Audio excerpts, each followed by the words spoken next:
Hello everyone and welcome back to another episode of Terrafirmagreg.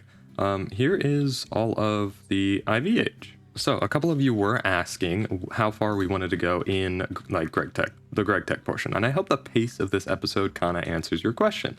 First off, IVH, right? Check it out. It's pretty much complete. I've even started going into the LUVH a little bit, and then there's just a couple more ages left. IVH, it was pretty easy. Honestly, there's not too many new multi-blocks until you get to the assembly line. We made Lapatronic capacitors, which are, they're pretty easy to make. It's just the Lapatron crystals that, then you macerate them up. And then we went ahead and we got these qubit CPUs, also pretty easy to make. We just basically had to make IV versions of a lot of our machines. All of these HSS alloys like HSSG, HSSS, HSSE are all pretty simple. You just need to have the right mixtures and put them in different mixers with a 1, a 4. We even have a 2 mixer over here that does HSSS and then Naquita alloy for the future. We can't quite make that yet. For powering all of this, we made this bad boy. So this is just 1, 2, 3, 4, 5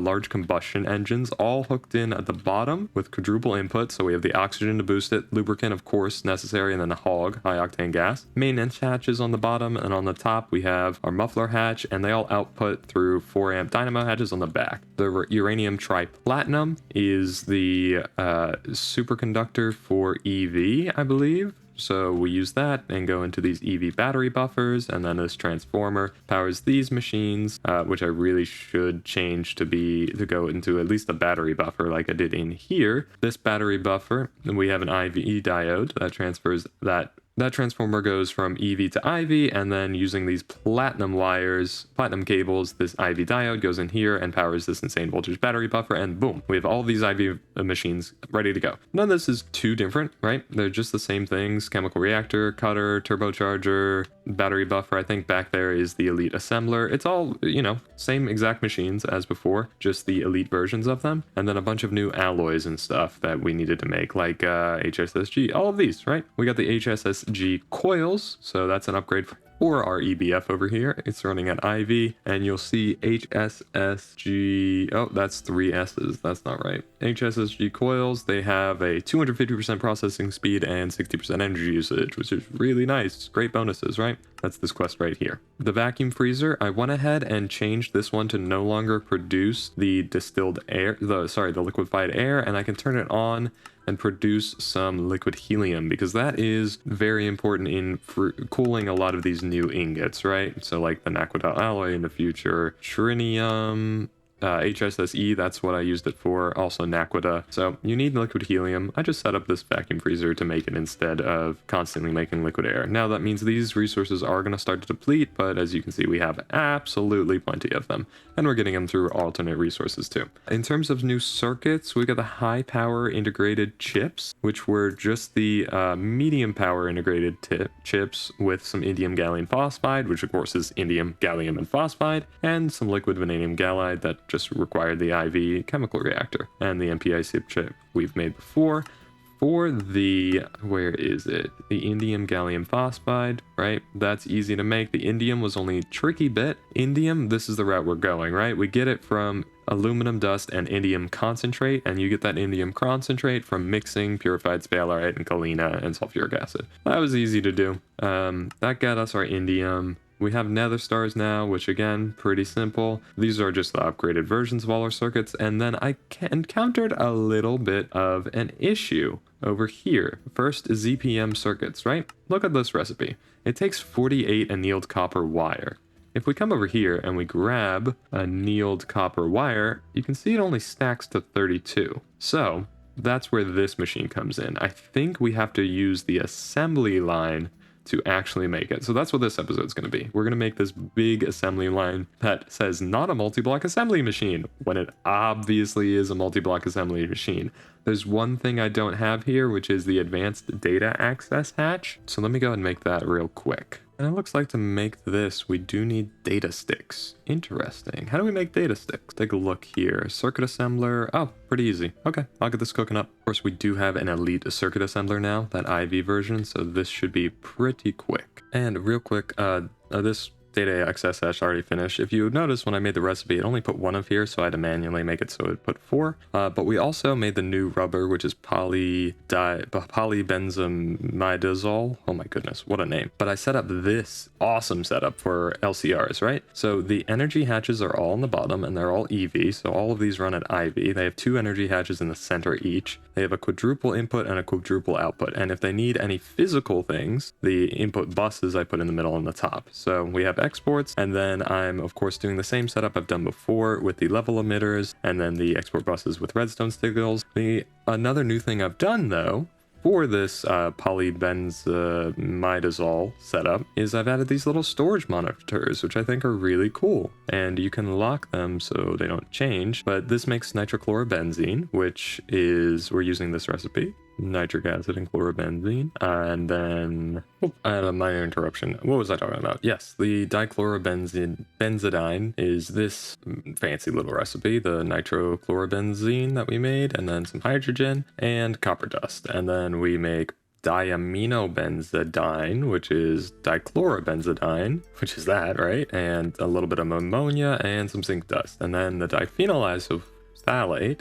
This one is a little more complicated because we need to get phthalic acid, but the phthalic acid recipe is, I think we're using this one, right? Naphthalene, sulfuric acid, and tiny piles of potassium dust. Now, if you want to do this yourself, I would recommend over here, we automated a little bit of ammonia just from hydrogen and nitrogen because it does use quite a bit. And then I refactored our pyrolyze ovens because we don't really need wood tar that much at least anymore. We have a ton, and we have so much charcoal, so we are turning that charcoal into wood gas or something, I believe. Let's check. We are sticking it in the pyrolyzer and then 8, and we're getting coal tar.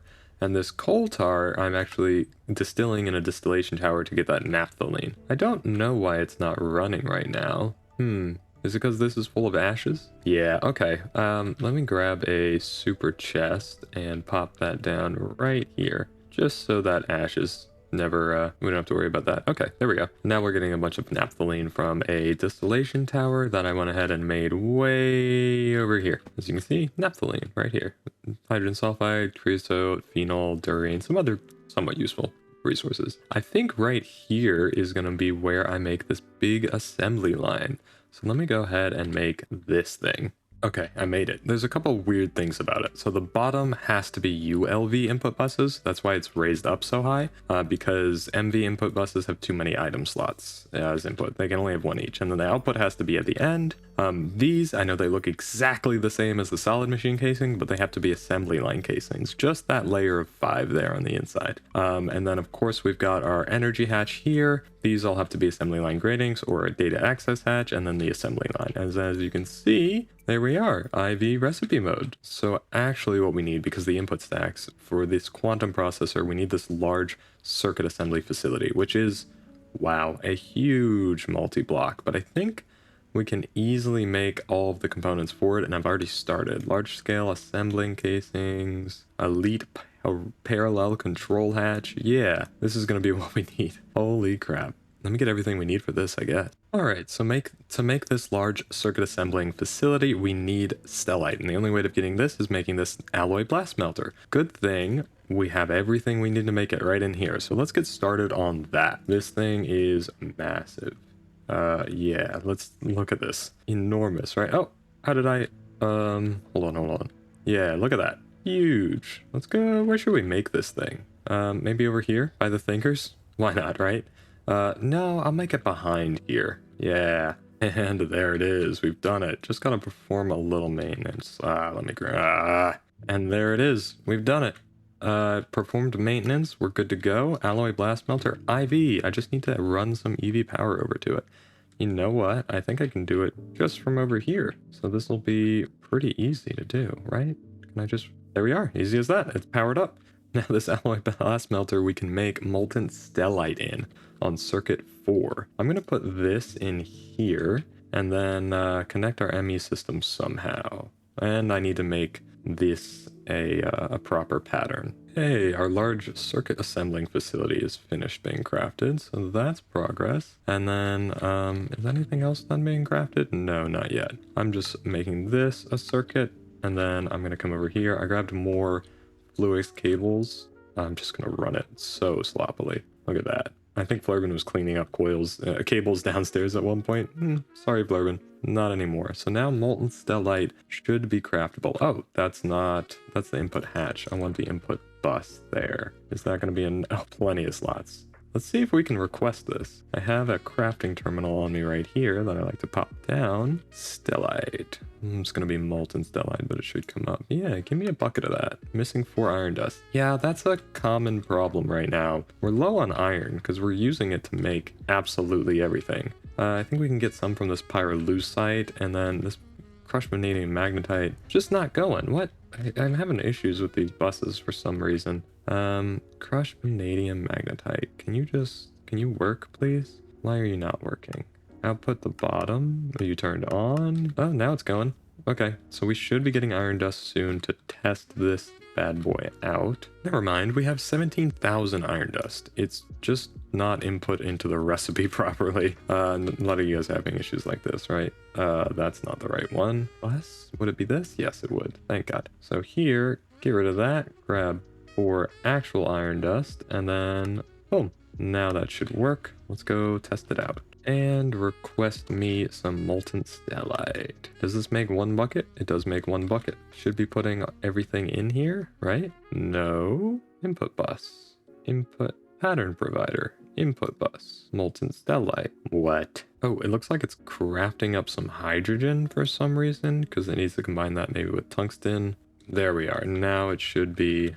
It needed some tungsten, I think, for it. Yeah, there we are. Tungsten was what it needed. And this needs to be on circuit 4 for it to work. And boom. Whoa, this thing looks sick.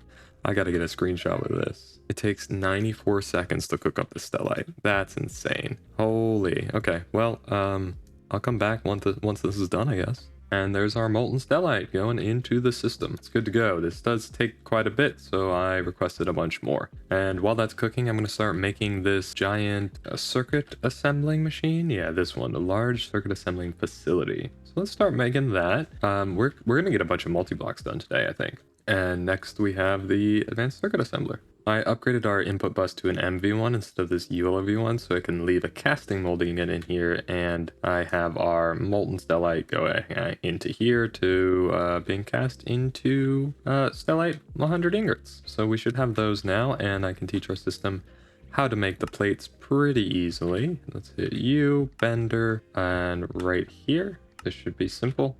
And we'll go bender, and that's our last slot. I'll need to add more of those. But now I think I can start requesting some of these large scale assembling. Oh, tungsten rods. Does our system not know how to make tungsten rods? Let's give it a check. It should. How's that possible? Did I remove it at some point? We have more rods up here. Oh well. I guess I just manually crafted a bunch because our tungsten rod thing wasn't quite working for a time. So let's fix that. And look at that, easy enough to craft up. I need a lot of these. While I've got some of those crafting up, I should automate differently, right? It takes, to make let me show you. To make plutonium-241, you centrifuge plutonium dust, and it's a 20% chance. And that was for this quest over in ludicrous voltage, right? This is for a requirement for the fusion reactor. Very easy to do, but unfortunately, look at this recipe. 80 seconds at HP. So that's, I really should be running it at a higher voltage, and it takes a long time. There's only a 20% of actually getting the material you want out of it. And the centrifuge over here is completely being like clogged up with it. Oh, it's not even putting it in. Why is that? Interesting. I'm going to cancel that and automate it. So this is the only thing in here.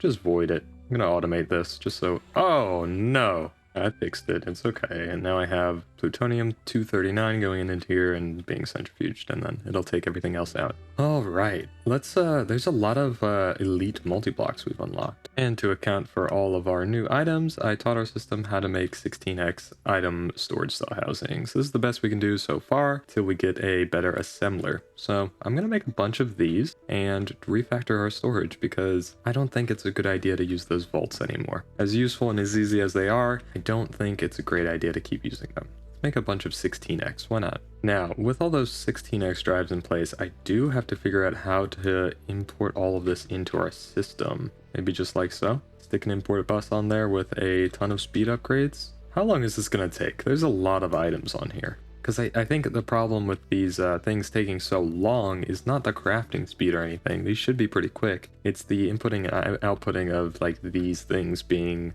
TPS wise pretty inefficient. What if I stay? Oh, you know what? I can just do this and input even more. I need to grab more of these. Okay, I'll come back once I get everything out, I guess. Wow, I have three input bus on each with 4 acceleration cards in each input bus, and look at the speed of this thing filling. This is going to be so much better for our system though long term. I might have to make some more. Look at that. I only have 3 left over here. Yeah, I'm going to tell our system to make some more. And that's 1 silo officially emptied. If you look at the top here, yeah, these aren't empty yet. Not even the top portions of them. But yeah, nice. And I can grab my acceleration cards back. I wonder what to do with all these extra silos. You can't arc furnace them. I also taught our system how to make a super dense energy cell because it holds 12 million AE. I wanted to see just how much this could store for us. Wow. Yeah, that's going to store a lot. So I'm going to put this downstairs, I think. Make sure this is like so.